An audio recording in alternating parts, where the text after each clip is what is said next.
I'm Debbie, and welcome to Bible study. Today we're in chapter 9 in the book of Proverbs, and we're going to be reading about wisdom and folly or foolishness. And they're going to be portrayed as two rival women.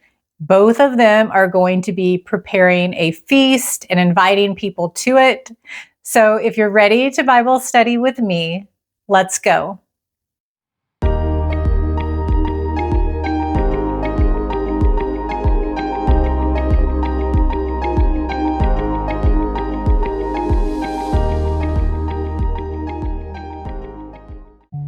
Dear Heavenly Father, we come to you with thanksgiving, and we ask that you give us knowledge, understanding, and wisdom as we study your word together today. Do your work in us in your perfect timing, and help us to be sensitive to your leading in our lives. Give us a fresh insight, and let us leave today's study with a new perspective. In Jesus' name we pray. Amen. Chapter 9, verse 1, wisdom has built her house. She has set up its 7 pillars. The 7 pillars are figurative. They don't represent 7 specifically known principles of wisdom. In the Bible, the number 7 represents completeness and perfection. Therefore, this verse poetically states that wisdom lacks nothing. It's complete and perfect. Verse 2, she has prepared her meat and mixed her wine. She has also set her table. She has sent out her servants, and she calls from the highest point of the city. Let all who are simple come to my house. To those who have no sense, she says, come, eat my food, and drink the wine I have mixed. Leave your simple ways, and you will live. Walk in the way of insight. The banquet described in this chapter has some interesting parallels to the banquet Jesus described in one of his parables in Luke chapter 14. In his parable, many were invited but never made it to the celebration because they got sidetracked by other activities that seemed more important at the time. Don't let anything become more important than your pursuit of God and your search for his wisdom. Verse 7, whoever corrects a mocker invites insults. Whoever rebukes the wicked incurs abuse. Do not rebuke mockers, or they will hate you. Rebuke the wise, and they will love you. Instruct the wise, and they will be wiser still. Teach the righteous, and they will add to their learning. Why does a wise person love constructive criticism? I know I do. But wise people know it will help them become even wiser. A teachable person cares more about the truth than their fragile image. Their pride doesn't block their view, for their eyes are set on God. To be corrected and learn encourages a wise person. Every opportunity to become better is a gift. A humble, wise person is willing to change and readjust their lifestyle. They learn from others, no matter their position, because they know all wisdom comes from God. God uses whomever he desires. Instead of despising God's commands, a wise person embraces them gratefully because they understand their guidelines to the best possible life.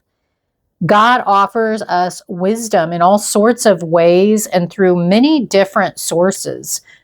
Let's stay humble and open to receive it. Verse 10, the fear of the Lord is the beginning of wisdom, and knowledge of the Holy One is understanding. Hopefully you understand that fear in this verse is not a feeling of terror, but of awe. It's a dawning of understanding and an awakening of truth. When we receive a revelation of who our holy God is, we cannot help but be consumed by awe. When we catch a glimpse of his glory, we do not stay the same. If you ask for nothing else today, pray that the Lord will reveal himself to you in spirit and truth. We can't see him fully, but glimpsing just one facet of his glorious nature can stop us in our tracks. He knows just what will speak to us in every moment. Don't hesitate to ask and wait on him until you feel time slowing down and your heart and mind expanding in his wonderful love. Are you a mocker or a wise person? You can tell by the way you respond to criticism. Instead of replying with a quick put down or clever retort when rebuked, listen to what others tell you. Learn from those who correct you. This is the path to wisdom. Ignore the initial sting of embarrassment and look for helpful ideas. Wisdom begins with getting to know God. He gives insight into how we should live because he created life. To know God means more than just knowing the facts about him. You must respect his mighty power and cultivate a relationship with him. Do you really want to be wise? Then get to know God better and better. Verse 11, for through wisdom your days will be many, and years will be added to your life. If you are wise, your wisdom will reward you. If you are a mocker, you alone will suffer. Folly is an unruly woman. She is simple and knows nothing. She sits at the door of her house on a seat at the highest point of the city, calling out to those who pass by, who go straight on their way. Let all who are simple come to my house. To those who have no sense, she says, stolen water is sweet. Food eaten in secret is delicious. Wickedness has a hypnotic and intoxicating quality about it. One sin leads us to want more. Sinful behavior seems more exciting than the disciplines of the Christian life.